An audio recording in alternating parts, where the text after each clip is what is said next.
Sebetulnya sedih Sedih karena apa? kalau proses hukum mengenai ijazah ini maju lagi ke tahapan berikutnya. Saya kasihan, tapi ya ini kan sudah keterlaluan. Kelihatan Undangan klarifikasi sebagai diberitahukan saksi. kepada saudara bla bla bla bla bla sebagai saksi gitu ya. Ya. Di sini ada kemudian 6 pasalnya banyak Oke, banget. tapi objek perkaranya ada untuk kasus apa? Nggak ditulis juga, pasal-pasalnya ditulis. Pasalnya ada sabrek. Minggu ini juga tindak lanjutnya akan dilakukan gelar perkara oleh penyidik, di mana nanti pada tahapan hasil penyelidikan ini akan disampaikan secara transparan maupun juga terbuka.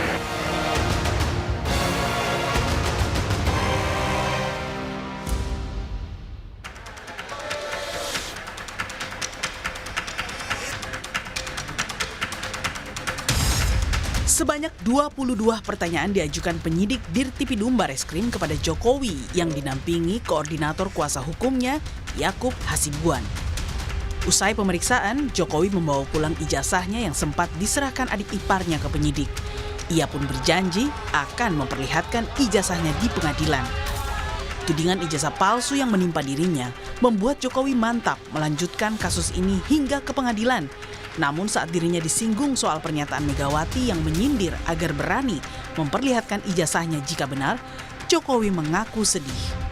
Saya itu sebetulnya sedih Karena apa? kalau proses hukum mengenai ijazah ini maju lagi ke tahapan berikutnya. Saya kasihan, tapi ya ini kan sudah keterlaluan, jadi ya kita tunggu proses hukum. Megawati sebelumnya menyinggung polemik dugaan ijazah palsu saat memberi sambutan di acara peluncuran di Badan Riset dan Inovasi Nasional. Saat itu, Mega tak menyinggung langsung nama Jokowi, namun dia menantang agar pihak yang sedang digugat tak perlu ragu menunjukkan ijazahnya jika asli. Orang banyak tuh sekarang punya branding urusan ijazah benar apa enggak. Ya susah amat ya. Kalau ada ijazah itu kasih aja ini ijazah saya. Itu loh. Nah dengan demikian, nah ini kan saya pusing ya, pusing orang Keraguan atas keaslian ijazah Jokowi yang semakin liar dengan kemunculan gugatan demi gugatan terhadap berbagai pihak, termasuk institusi UGM, membuat teman-teman Jokowi semasa kuliah muncul, memberikan sejumlah kesaksian dan foto semasa kuliah. Kepastian akan keaslian ijazah Jokowi sendiri kini masih menunggu hasil uji lapor Bareskrim yang penyelidikannya sudah 90%. Tim Liputan Kompas TV.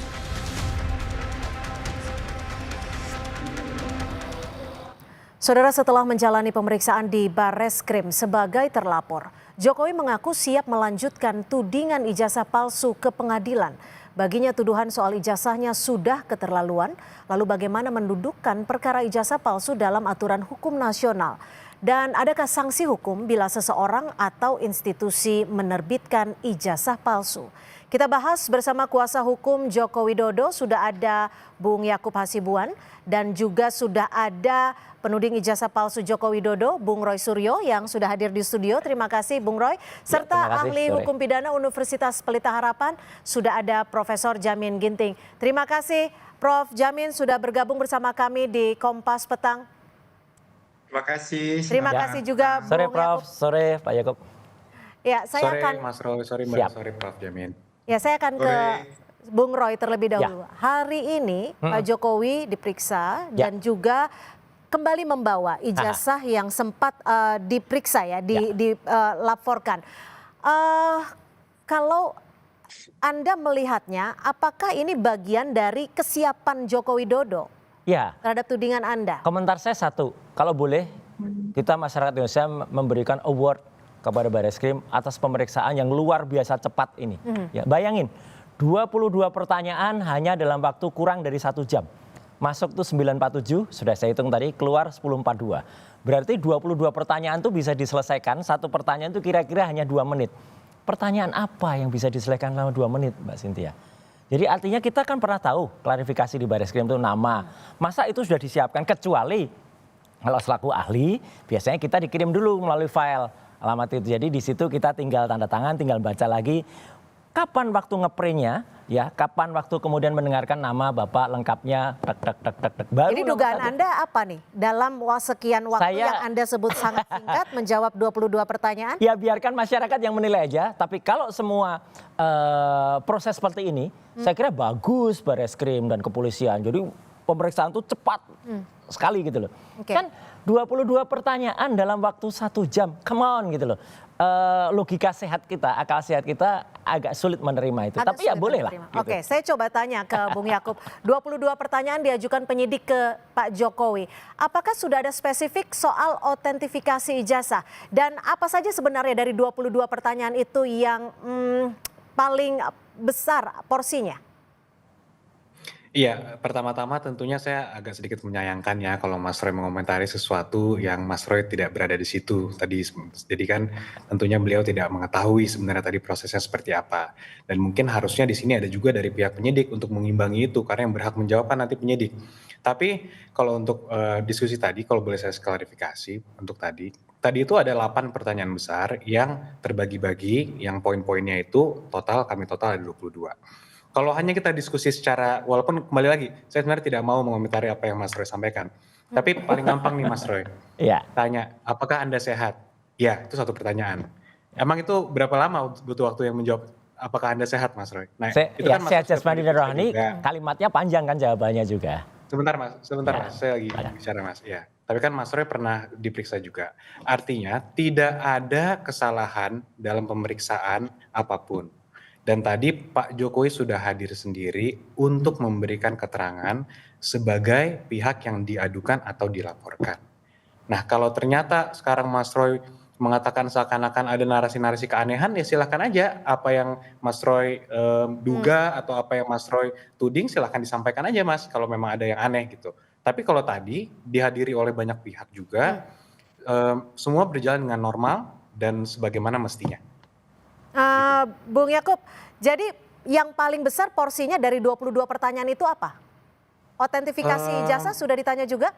Ada, tadi berdiskusi mengenai pertanyaan mengenai ijazah ada, pertanyaan mengenai skripsi ada, pertanyaan mengenai KKN ada, dan ada juga tadi mengenai ya pengalaman Pak Jokowi lah pas kuliah. Ya mungkin teknisnya nanti bisa ditanyakan langsung ke penyidik. Dan ini kan udah masuk ke pokok perkara, jadi saya tidak mau mengomentari terlalu jauh mungkin Mbak.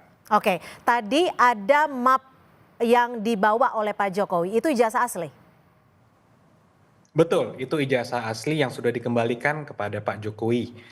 Karena kemarin itu kan sempat sebagaimana kita semua tahu, sempat kita serahkan kepada Bareskrim melalui saudara Bapak Jokowi dan juga kami dampingi juga untuk dilakukan uji forensik. Nah sekarang karena kebetulan Pak Jokowi juga diminta keterangan, akhirnya sekaligus serah terima dikembalikan lagi. Karena ini masih tahap penyelidikan, jadi tidak ada sita menyita, tidak ada apapun karena masih tahap penyelidikan. Nah, gitu, gimana Bung Roy, sudah dibawa loh ijazah aslinya? Makanya itu, jadi harusnya ijazah itu kalau selaku barang bukti, apalagi itu primary evidence, itu disita harusnya. Atau satu lagi, tadi kan terlihat map itu terlihat tipis ya, kita bolehlah kita menduga ya, atau kita berpraduga. Katanya itu ijazah mulai dari SD sampai SMA. Mungkin bisa ditanyakan ke Mas Yakob, itu tadi ijazahnya semua ijazah atau hanya ijazah S1 saja ya. Dan kalaupun dibawa ya ini agak aneh juga karena harusnya itu nanti ditunjukkan pada saat Bareskrim mengumumkan itu otentik atau tidak. Sekali lagi, tim kami ya itu akan kemudian menyatakan kalau misalnya nanti Bareskrim misalnya mengumumkan, bisa juga pengumumannya nggak minggu depan loh, bisa juga malam ini. Tiba-tiba malam ini ya itu diumumkan ijazahnya otentik gitu. Tapi hanya narasi saja. Gimana bisa menunjukkan yang asli? Konon kalau yang asli itu sudah dibawa lagi oleh Jokowi. Tapi kan Pak Jokowi tadi juga mengklaim akan kok ditunjukkan ke publik tapi di pengadilan. Lah ya itu makanya kan kayak Bu Mega tadi kalau bisa dibikin pendek kenapa harus dibikin panjang gitu loh. Obama saja sekelas Obama saja ditanyakan soal akte kelahirannya, dia sertifikat birth-nya langsung ditunjukkan selesai kan gitu. Ini nggak bikin ruwet, nggak bikin panjang. Jadi keraguan inilah Iya, yang bisa jadi kalau nanti misalnya tiba-tiba, sekali lagi, tiba-tiba Puslap 4, Barreskrim itu mengumumkan, ya kita minta umumkan secara detail, secara ilmiah, secara saintifik. Ya ijazahnya tunjukkan, kemudian nanti detail pemeriksaannya, uji karbon 14-nya disampaikan, kertasnya benar apa enggak, tintanya benar apa enggak. Saya pernah katakan di Kompas, ada 6 jenis tinta itu detail. Dan kita bisa baca dan silahkan publik atau analis-analis yang ilmiah itu baca itu.